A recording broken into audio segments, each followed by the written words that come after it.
नमस्कार साथियों, स्वागत है आप सभी का बातें बाजार की पर। मैं हूं अंकित अवस्थी। हाल ही में भारत ने श्रीलंका में चीन को एक प्रकार से चुनौती पेश की है। चीन को चुनौती पेश करने का कहानी श्रीलंका से होकर क्यों निकलती है, वो उसके स्ट्रिंग ऑफ पर्ल्स से जोड़कर हम बता सकते हैं। स्ट्रिंग ऑफ पर्ल्स में चीन भारत को चारों तरफ से अपने बहुत सारे पोर्ट्स, अपने बहुत सारे एंगेजमेंट जो कि समुद्र के अराउंड है, उनके थ्रू घेरने का लगातार प्रयास करता रहा है।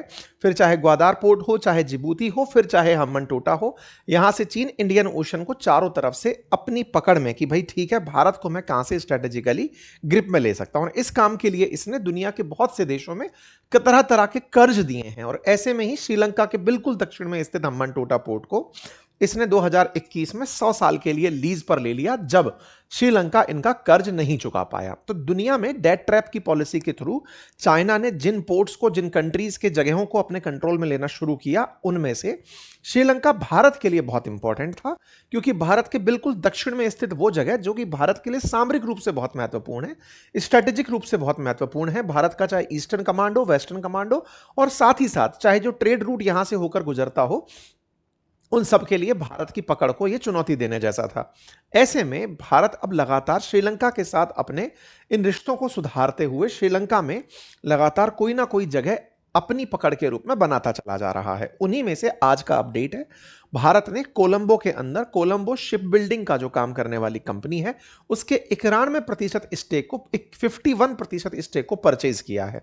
यह सरकारी कंपनी मजगांव शिप बिल्डिंग जो है, उसके द्वारा श्रीलंका की सरकारी कंपनी में किया गया निवेश है। तो यह गवर्नमेंट टू गवर्नमेंट इन्वेस्टमेंट है, जो कि कोलंबो पोर्ट में, जिस तरह से मुंबई के अंदर मजगांव में शिप बिल्डिंग का काम मजगांव शिप बिल्डिंग करती है, ऐसे ही कोलंबो पोर्ट के अंदर कोलंबो का जो शिप बिल्डिंग है, उसको करने वाली कंपनी के अंदर किया गया निवेश है।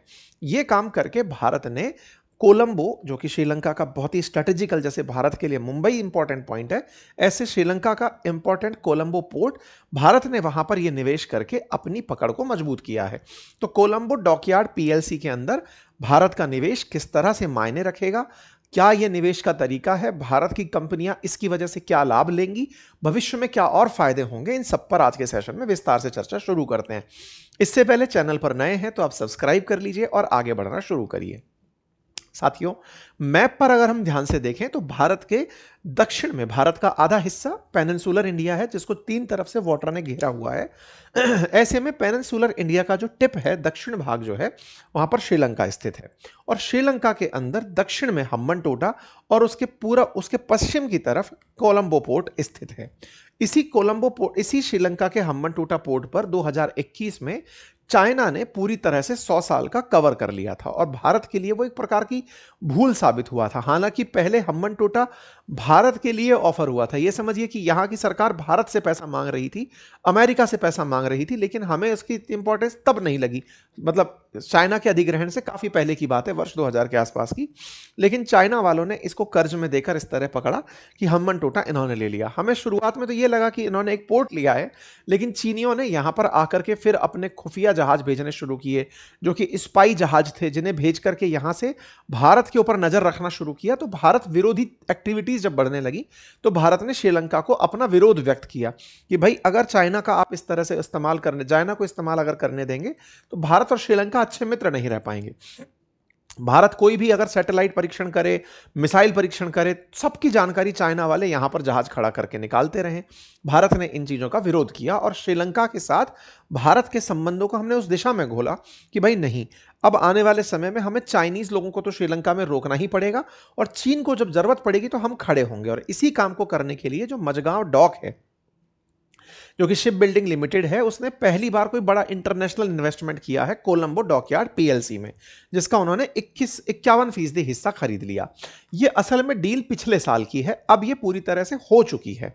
इसमें कुल खर्च 26.8 मिलियन डॉलर का था, 249.5 करोड़ रुपए का था, जो भारत के द्वारा इस्तेमाल किया गया है। और यहां पर हम कोलंबो डॉकयार्ड का संचालन और नियंत्रण अपने हाथ में लेंगे। ये पिछले साल की तस्वीरें हैं, और पिछले साल की तस्वीरों के बाद में पीआईबी में आई हुई कटिंग है, और उस समय काफी ज्यादा सुर्खियों में यह बात रही थी। अभी 9 अप्रैल 2026 को जब ये दोबारा सुर्खियों में आई, तब यहां निकल कर आई कि यहां पर हम लोगों ने एक्विजिशन का काम पूरा कर दिया है और बोर्ड रिकंस्टिट्यूट हुआ है।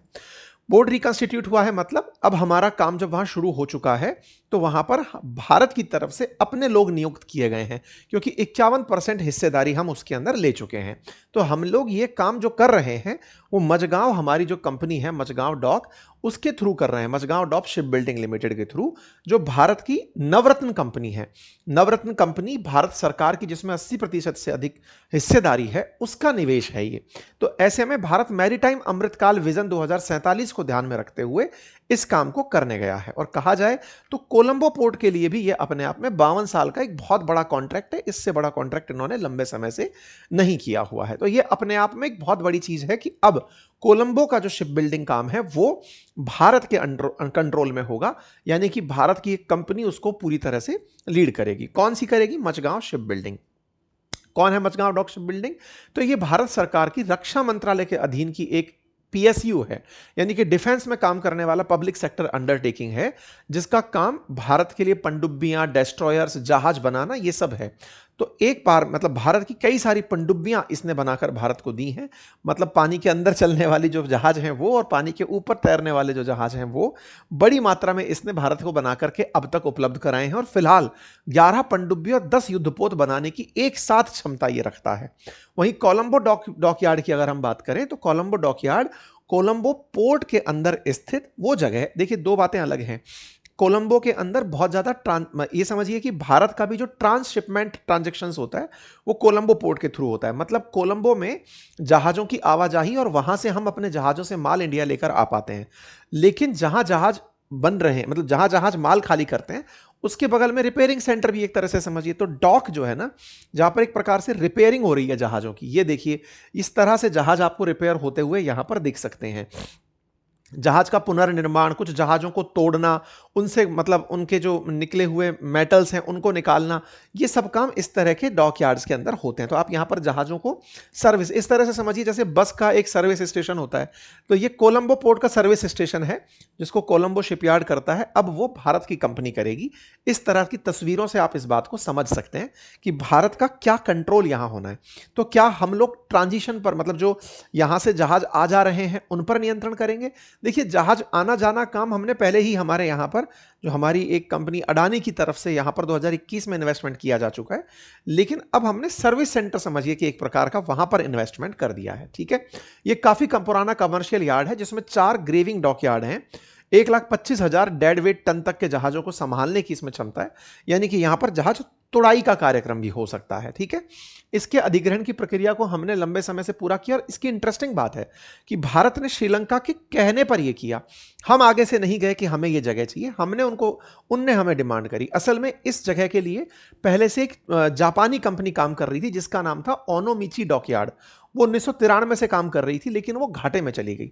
श्रीलंका सरकार को विदेशी निवेश चाहिए था, तो उन्होंने भारत से आग्रह किया कि साहब ऐसे ऐसे एक जगह है, अगर आप चाहें तो इन्वेस्टमेंट कर सकते हैं। तब जाकर भारत 2025 में यहां इन्वेस्टमेंट के लिए पहुंचा था। यह भारत का कोई अधिग्रहण नहीं है। भारत की मित्रता के साथ साथ भारत ने, मतलब अधिग्रहण तो ऑब्वियसली 51% हिस्सा हमारे पास आ गया, लेकिन हमने कोई प्रेशराइज नहीं किया उन्हें। उनकी जरूरत थी, हम लोग पहुंचे। इस बात को विक्रम मिस्त्री जी ने हाल ही में अपनी प्रेस कॉन्फ्रेंस में भी रखा कि हमने इसे एक तरह से पार्टनरशिप के रूप में आगे बढ़ाया है। तो अब उम्मीद है कि आपको कोलंबो पोर्ट का महत्व समझ में आ गया होगा, क्योंकि 60% जहां से ट्रांसशिपमेंट कार्गो जाते हों वहां का सर्विस सेंटर आपके पास है। और भी श्रीलंका के पास पोर्ट्स हैं, जैसे हम्बनटोटा पोर्ट है, गाले पोर्ट है, ओलुवेर है, त्रिनकोमाली है। त्रिनकोमाली भी काफी स्ट्रेटेजिकल इंपॉर्टेंट है और उसके ऊपर भी हाल ही में बात चल रही है। जहां तक बात हो भारत और चीन की, तो जब से हम्बनटोटा चाइना ने कवर किया है, भारत कोलंबो में अपनी पहचान बनाने के लिए लगातार मेहनत कर रहा था। क्योंकि चाइना अगर बहुत तेजी से यहां फैलता गया तो श्रीलंका भारत के लिए काफी चिंता का विषय बन जाएगा। भारत खुद मानता है कि वर्ष 2000 के दशक में हमने हम्बनटोटा प्रोजेक्ट को जाने दिया था।